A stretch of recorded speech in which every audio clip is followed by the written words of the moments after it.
पहले बात करेंगे मुख्यमंत्री योगी आदित्यनाथ की, जिन्होंने बड़ा बयान दिया है और एक मांग भी की है। मुख्यमंत्री योगी आदित्यनाथ ने एक बार फिर से एकजुट रहने की बात कही है, मजबूत रहने को कहा है और क्या कुछ कहा है आपको सुनवाते हैं।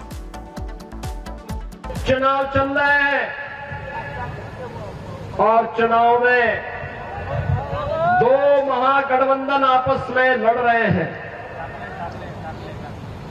दोनों आपस में लड़ रहे हैं।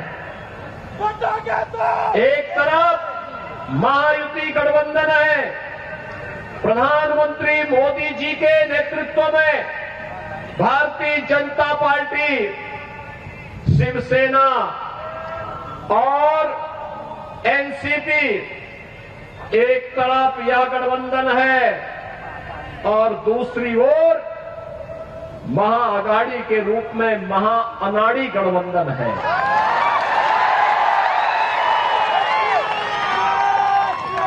मैं इसे महाअनाड़ी इसलिए कहता हूं, अनाड़ी का मतलब जिसे देश और धर्म की चिंता न हो, जिसे राष्ट्रीयता की चिंता न हो, जिसको समाज में और राष्ट्र में मूल्यों और आदर्शों की मर्यादाओं की चिंता न हो। और यह कार्य यह महाअनाड़ी गठबंधन कर रहा है। वहीं वाशिम की रैली में एक तरफ जहां लगातार सीएम योगी आदित्यनाथ विपक्षियों पर जमकर बरस रहे थे, तो वहीं एकता की बात एक बार फिर से सीएम योगी दोहराते हुए नजर आए, जिसमें उन्होंने कहा कि एक रही रहिए, बटिए मत। पहले बटे थे तो कैसे कटे थे, दोहराई उन्होंने बात, सुनिए जरा। छत्रपति शिवाजी महाराज ने जिस दुष्ट अफजल को मार गिराया था, उसके नाम पर औरंगाबाद का नाम होना, याद करना, इसको हटना ही चाहिए। संभाजी नगर के रूप में उसको पहचान मिलनी ही चाहिए। छत्रपति शिवाजी महाराज का संघर्ष हो या संभाजी महाराज का, हमें नई प्रेरणा देता है।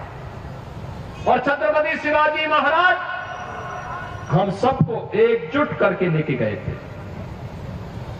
हर भारतवासी को अपने साथ जोड़े थे, अपने सेना का हिस्सा बनाए थे। छत्रपति शिवाजी महाराज जिस एकजुटता का प्रदर्शन करके हिंदवी साम्राज्य की स्थापना किए थे, आज उसी का आह्वान करने के लिए, उन्हीं से प्रेरणा लेकर के मैं बार बार आपसे कहता हूं कि बंटिए मत। उन्हीं से प्रेरणा ग्रहण करके मैं आपसे कहता हूं, बंटिए मत। क्योंकि जब भी बटे थे तो कटे थे।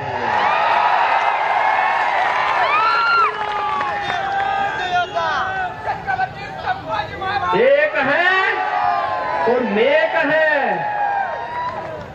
एक है तो सेफ है, और बटे थे तो कटे थे। हमें बटना नहीं है, एकजुट होना है। एकजुट होकर के यहां पे महायुति गठबंधन को, जो मोदी जी के नेतृत्व में आज पूरे देश के अंदर कार्य कर रहा है, एनडीए के रूप में। और महाराष्ट्र विधानसभा चुनाव की बात करते हैं, जहां ओवैसी बंधुओं की एंट्री हो गई है। ओवैसी भाइयों ने चुनावी माहौल गरमा दिया है और असुद्दीन ओवैसी के छोटे भाई ने मुख्यमंत्री योगी आदित्यनाथ को अपना दुश्मन करार दिया है। क्या है पूरा मामला, रिपोर्ट देखिए। बटेंगे तो कटेंगे, बटोगे तो कटोगे, मगर मैं ये कहूंगा, जितना तेरा हिंदुस्तान है उतना मेरा भी हिंदुस्तान है। यूपी के मुख्यमंत्री योगी आदित्यनाथ की बात एआईएमआईएम चीफ के छोटे भाई को इतनी चुभ गई कि वो जहर उगलने लगे। जूनियर ओवैसी ने महाराष्ट्र चुनाव में कदम क्या रखा, भड़काऊ बयान देना शुरू कर दिया, योगी के नारे पर जहर उगलना शुरू कर दिया। योगी आदित्यनाथ ने अपनी तकरीर में कहा कि बटोगे तो कटोगे। लोग काफी एतराज कर रहे हैं उस बात पर, मगर मैं ये कहूंगा, बीफ के नाम पर, मॉब लिंचिंग के नाम पर, घर वापसी के नाम पर, सर पे टोपी पहनने के नाम पर, दाढ़ी पालने के नाम पर जो तुम काट रहे हो, क्या ये तुम्हारी नफरत हिंदुस्तान को कमजोर नहीं कर रही है? जूनियर ओवैसी यही नहीं रुके, उन्होंने नफरती भाषण में राजनीतिक दलों पर भी सवाल खड़े कर दिए। पार्टियों की गारंटी पर जवाब मांगा तो हिंदुस्तान की एकता पर भी सवाल पूछ लिया। अगर हिंदू और मुसलमान को तुम लड़ाओगे, हिंदू और मुसलमानों को नफरत कराओगे, तो क्या यह मुल्क को कमजोर करने के बराबर नहीं है?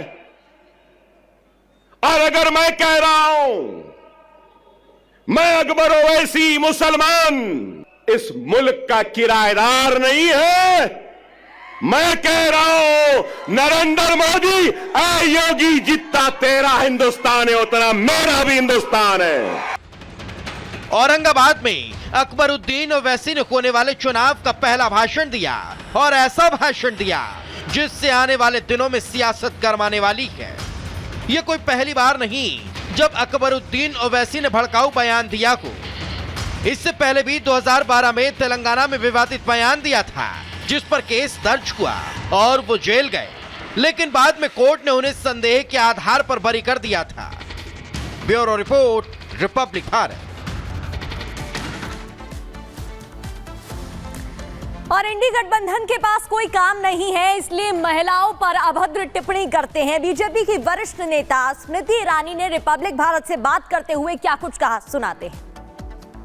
मैम, चुनाव नज़दीक है, महाराष्ट्र और झारखंड की बात करें, लेकिन इंडी गठबंधन के जो नेता है वो महिलाओं पर अभद्र टिप्पणी कर रहे हैं, कैसे देखते हैं? मेरा ये मानना है कि जब मुद्दे नहीं होते कांग्रेस एनडीए अलायंस के पास, तब वो इस प्रकार की ऊंची टिप्पणी करते हैं।